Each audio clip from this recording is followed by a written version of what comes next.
Welcome to A Woman's Heart. We are in for a treat today. I am looking forward to it. I have a dear friend of mine here today, Angela Mackey.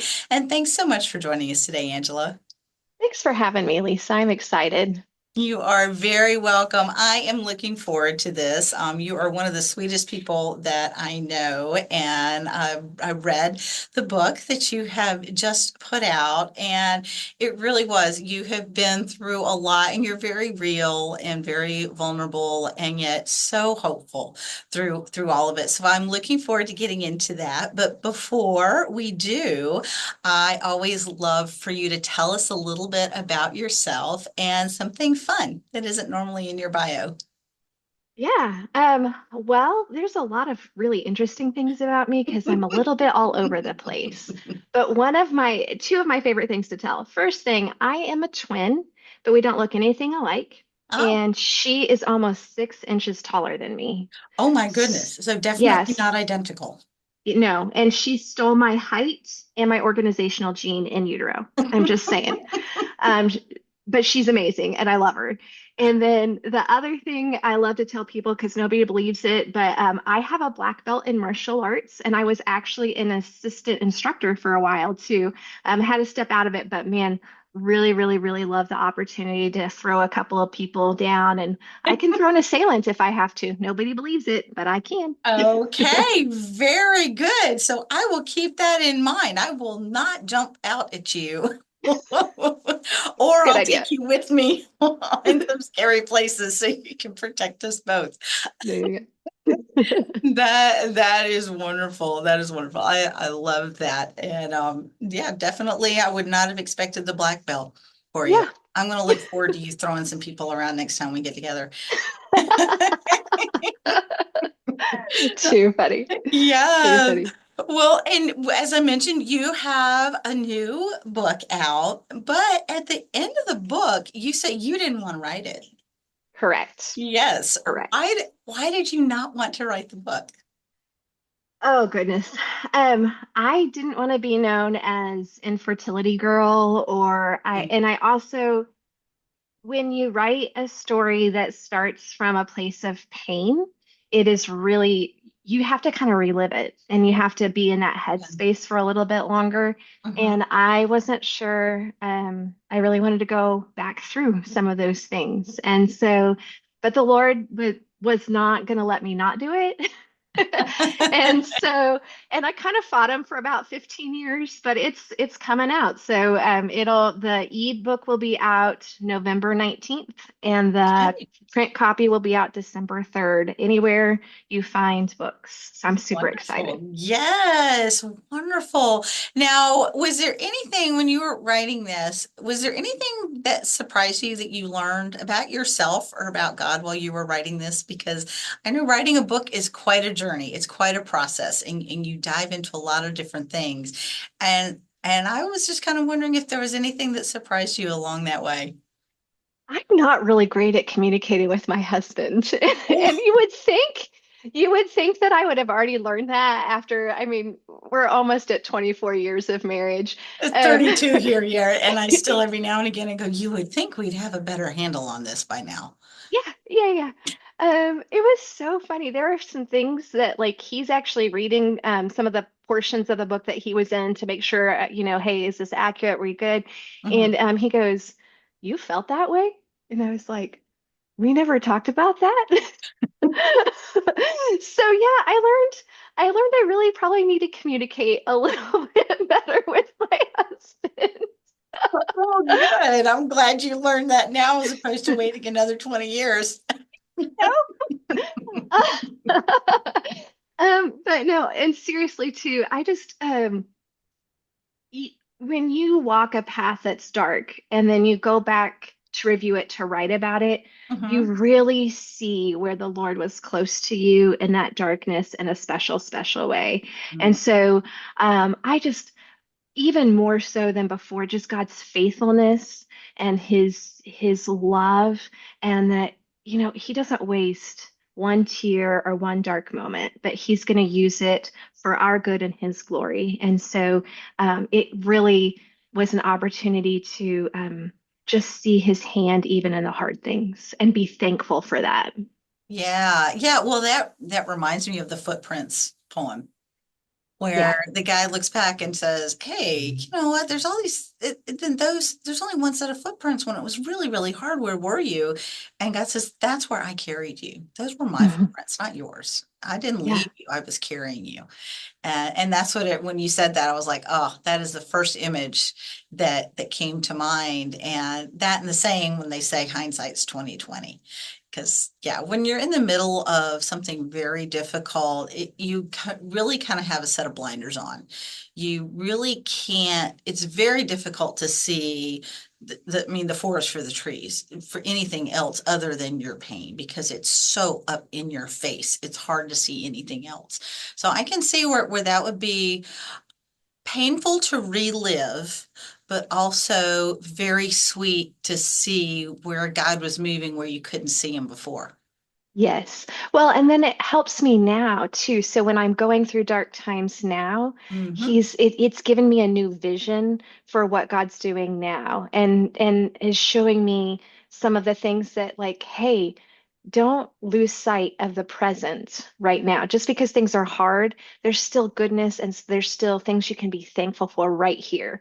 So don't go, running into the what if in the future, or don't, regret of the past or any of those things, or don't guilt yourself, but really focus and be here in the present and see the good things and see see how I'm working and see how I'm near you now. So Yeah, yeah. Well, and we've alluded to it. We've mentioned you have a book, and we've mentioned that it came from a place of pain and it was very difficult, but we haven't said what that is or what the name of the book is yet. So we probably ought to let people know what a little bit about it, and then we're going to talk about more of the lessons learned, yeah.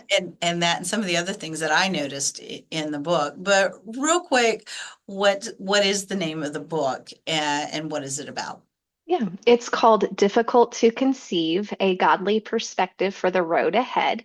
Hmm. And it's a book for women dealing with infertility, because I have an infertility story. I am blessed that I do have three kiddos, but two of my precious babies are in vitro fertilization babies Okay. because I had two tubal pregnancies, one in each of my tubes, and they both ruptured.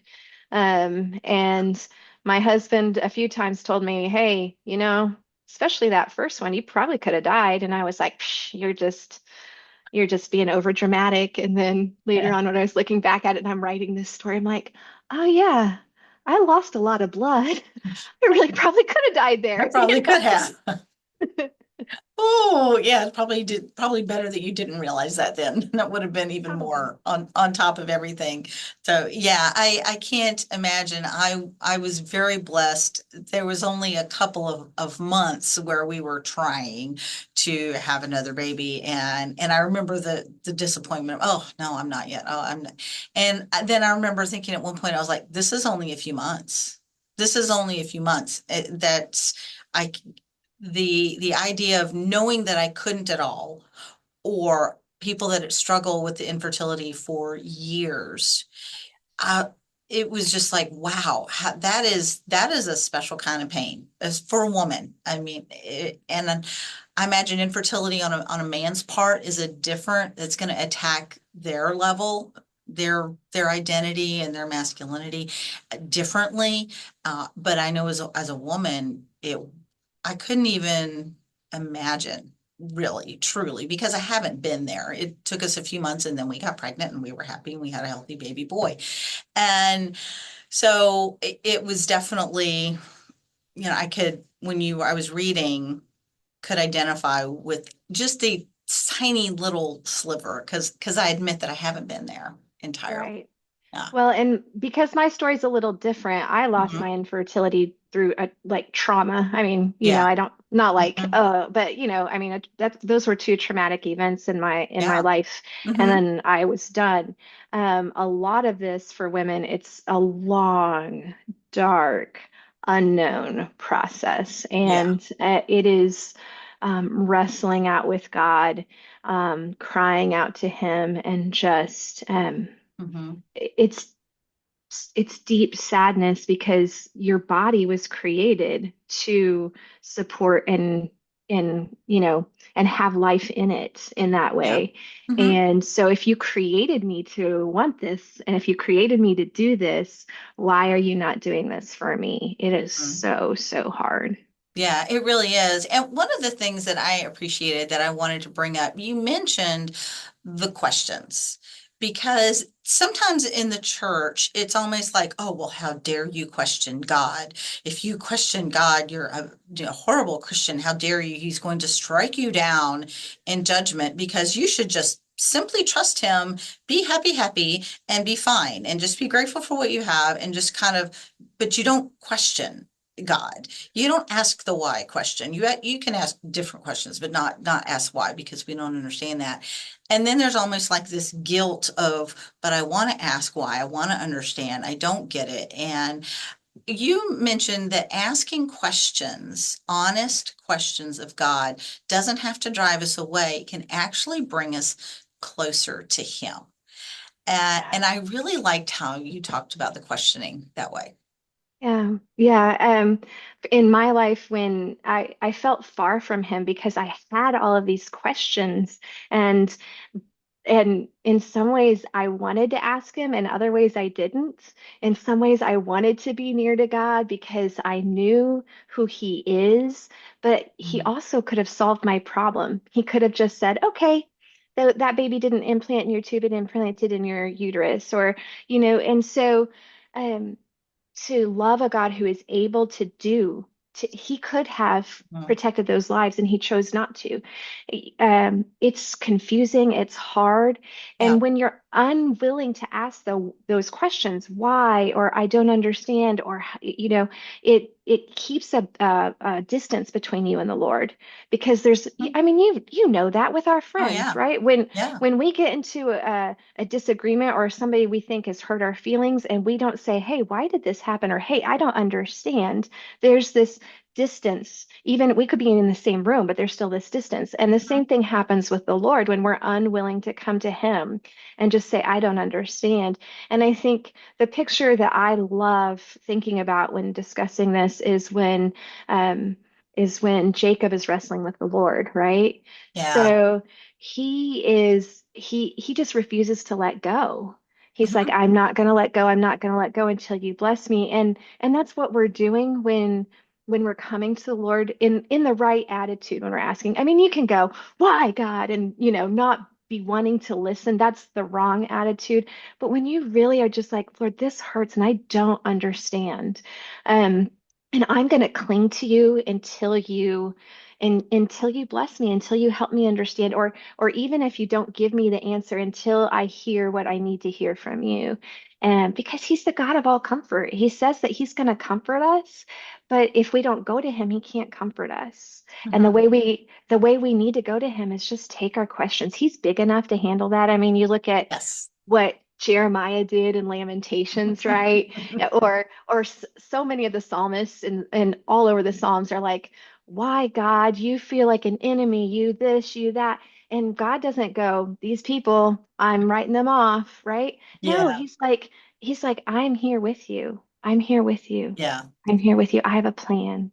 Trust me, trust me. Yeah, I like to tell people sometimes too that he can handle our anger too. I mean, he can handle it if we are, because I think it's very natural to go, hey, if you have you have the power to change this, or if you do, maybe, I don't know. But if you do and you didn't, it's a natural response to be kind of angry about it. And I tell people, it's like God's not up there in heaven chewing his fingernails going, oh no, they're mad at me. He's not insecure in himself that he can't handle it. And as he's big enough to handle that. And he's big enough to say, I know you're angry. I'm still here. And it's okay. Just keep working with me here and we'll get through this.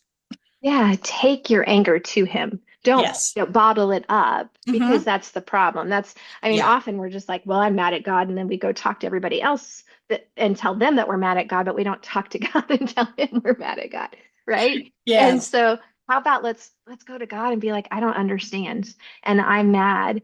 And often once we start kind of releasing all of that, then suddenly we're like, okay, I think I'm done now. And then we can actually hear him. We're close enough to hear him. But if we're not coming to him with it, we're not going to hear his words. He's going to feel far away because we're creating a barrier. Mhm. Yeah, yeah, and the other thing that I liked it when I was wrestling, when there was a thing that happened in my family, and I was wrestling with God on this, and through it all, towards the end, it was like, oh, well, at least I kept the lines of communication open. I may have been angry, I may have been asking a lot of questions, I may have said, I don't like this, this stinks, I don't understand, but I was still talking to him. Like you said, I was still bringing it to him. We had some pretty open, not very pretty conversations, but we were still talking and searching and looking. And so then on the other side, it's like, okay, yeah, that wasn't pleasant. I really wish I could have learned my lessons another way. But we're a lot closer now Yeah. than we would have. And as you mentioned that, yeah, after going through and then looking back at all the things that he was there for, it just really, it helps you going forward too. Definitely. Well, and you feel, you know, that even in those dark times, like right when you walk through the fire, he's with you. When you walk through the darkness, he's by our sides. He's never, ever away from us. And so, when you experience those moments where he's kind of whispering in your ear, either words of comfort or sometimes correction, then you're like, this is why I'm here. I'm Mhm. here to, yes, I needed to release my anger or whatever it is, but I'm really here so that he can guide and direct me and he can be my father and my shepherd and the lover of my soul. So Yeah, yeah. And earlier I mentioned that one of the things that I liked, and I typed this quote up from the book that one of the reasons why it stuck out to me is because I'm guilty of it and I'm having to work through it. And I went, oh, she's stepping on my toes. I think God really wants me to pay attention here. So thank you for that gentle reminder or little you're cat welcome, prod. I You're guess. welcome. But it talks about you say here, hyper focusing on what you have lost or never had makes seeing the simple joys of each day very difficult. And I think even going into the holidays, whether we've gone through a traumatic or we're struggling with infertility, we can still get hyper focused on what's not right, what I'm not getting, what I wanted, what I don't have, whether it's material or emotional, relational, whatever. When we get hyper focused on that, you mentioned several times in the book about you were so hyper focused on wanting that child and why you didn't have one that you missed so many other things. And I appreciated that reminder of, oh, yeah, I can do that. I can focus on what I don't have instead of what I do have. And not to negate or minimize maybe something that I want that is good or something that I do desire doesn't mean that it's a bad thing, but to be hyper focused on it to the exclusion of everything else. It was a good reminder. And Yeah. I'm curious, have you gotten better about that? Well, I'll he put you on the reminds spot. me. No, no, he reminds me so often. In fact, the other day I was sitting at a table in Chick-fil-A with my dad, and I had some what ifs flipping around in my head. And they brought us the food, and my dad stopped to pray for the food, and God was like tapping me on the shoulder, going, "You're so busy thinking about what ifs that you're not." Enjoying this time with your dad. Hello. Mhm. And so I still need reminders. Unfortunately, I'm not perfect in that respect. But he's so good. God is so good to give us the reminders we need to say, Yeah. look, you're missing out on some joy right here. Just Mhm. open your eyes. So Yeah. I love that you felt like he was tapping you on the shoulder to go, okay, here you go. Don't forget to do this. And I think I suspect many of us will have opportunities to practice that going forward through the holidays, but at any other time of the year too. That's not an exclusive phenomenon of the holidays. That can happen at any time. Yes, yes. Anytime we have something that just feels off or wrong in our life, or anytime we have a just a hard time that we're going through, it's so easy just to focus on that hard thing or and all the bad things that go along with it. And we miss just the little moments, Mhm. that sometimes they're just, look, the sunlight, look at how beautiful the sunrise is, or look at how Yeah. beautiful the sunset is, or sometimes, and just sometimes we just need eyes to find the beautiful things that God is putting in our lives right now so that we can have the gratitude for what He's doing and what He's giving, but also so we can have joy even in those super hard times. Yeah. Well, and you created a new word. I'm not quite sure how to pronounce it. I think it's Joy Stokers, Stookers, Stokers. Stookers, Yeah, Joy something like that. Stokers. Yeah. Yes. Okay. So, tell us where that word came from and what you're talking about. Because we Yeah. mentioned joy, when we hyper focus, we can lose our joy. So, what are some of those joy Stokers?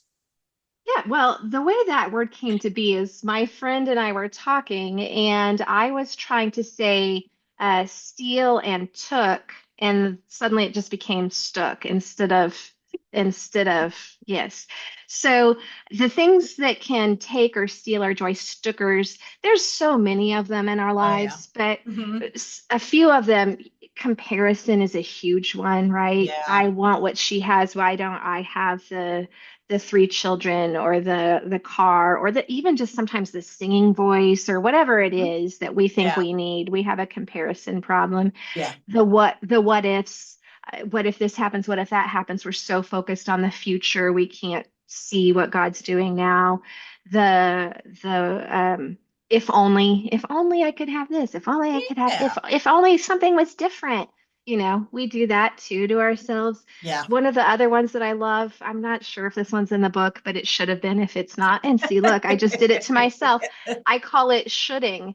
Don't Yeah. should, do not should on yourself Yes. because you're just carrying around guilt that you don't need to be carrying around. Mhm. And so, yes, we do the best we can with the help of the Holy Spirit, but don't should on yourself. It just makes a mess, and it Yeah. and it and it keeps us feeling yucky, and it prevents us from experiencing the joy we have right here. Hmm. No, we're not going to do everything perfect. That's okay. Jesus did it for us. Yes. And there's grace. And so let's live lives of grace for Yeah. ourselves and for others around us. Oh, absolutely. And you talk about don't should on yourself. I have used that. And actually there was one time my husband said that I should. I was like, don't should on me. I said it to him. I said, don't, just That's don't. perfect. Yeah, don't do that. And the other thing that brings to mind is years ago, I was at another event for something, and they talked about when we say I should, I have to, I need to, already when you say that there's this heaviness, there's this obligation, this is yucky, heavy feeling. Whereas if we can spin that around and reframe it to, I get to, I want to, or I choose to, because she brought up the example of taxes. Well, I have to pay my taxes. No, no, you really don't. Now, the consequences of not are pretty severe, so you might want to choose to do them to avoid the consequences. But the empowerment of saying I get to, I want to, I choose to, there's so much, it's more of a positive spin on, you may be doing the same thing, but you're doing it with a different mindset. And boy, I will still catch myself so many times of, oh man, I have to do. No, I get to do, I choose to do. I'm just automatically trying to reframe that because I started noticing just how often I would use those phrases. Oh man, I should do this. Or, you go, oh, well, okay. Or I got to do this. And it's almost always accompanied with this ugh kind of feeling. Yes. Oh It's man, I should.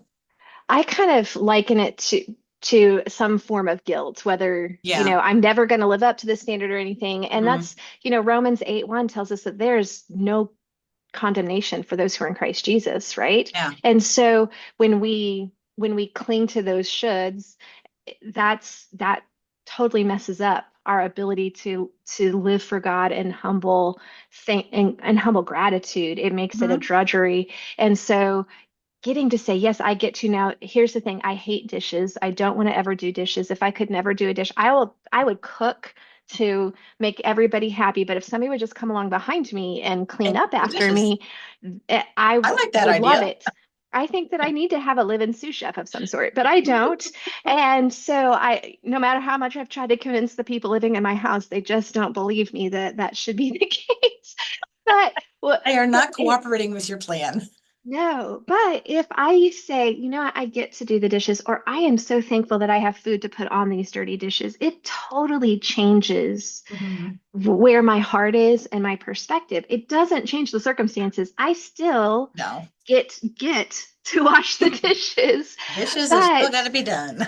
I now am thankful that I have food or that I have dishes or that I Yeah. have clean water or that I get to wash them in a sink instead of taking them down to the river or whatever it is. Mhm. It's suddenly there's just a difference in my attitude and in the way I get to carry my life and go on. And I get to then reflect the glory that Yes. God is back to Him, which is what we really want with our lives, right? Oh, yeah. And in some seasons you get to tell your children to do it as a chore to build their character. Yes, definitely. And they get to, my children do get to wash dishes some. It's just, when they're that busy, sometimes it's really hard to get Yeah. them in the home long enough to wash the dishes. They're barely home there to Been eat the there, food done off that of the as well. plates. Yeah, it's sometimes it's hard enough to get them there long enough to get the food off the plate. That's That right. is that is very true. Well, one of the lines, another line that you wrote in here that you mention it with infertility, but it really, I was like, you could just kind of put a blank there and you could use it for anything. And it's a gratitude, sticking with the gratitude thing. Gratitude will not change the fact that you are dealing with infertility or anything, but it can change how infertility or whatever you're dealing with deals with you. And I wrote that down. I was like, wow. Yeah, and we mentioned that reframing and how the gratitude can totally change how you see the whatever the challenge that you're dealing with is and make it a different experience. Definitely. Well, and I think, God always tells us that the darkness isn't just there for darkness, right? He's Mm. growing something new, he's creating something good in our lives. And I think that so often we can let those dark times or those hard times grow bitterness or grow or make us just not grow more and more like Jesus. And so when we can find the little bit of things to be thankful for, when we can, and it's a small change in our brain. It really isn't a huge difference. But when we do that, it opens up wide vistas of God's hand working in our lives, of beauty in the darkness, of opportunities to experience joy, even in the midst of the hardest things. Yeah. And so I'm going through an especially hard time right now, just other things.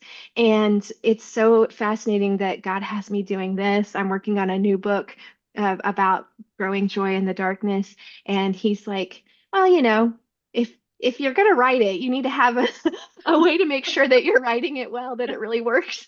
And he has just been all up in my grill going, these are the things you're writing about, Angela. And if it's not true now where you are, then it's not ever true.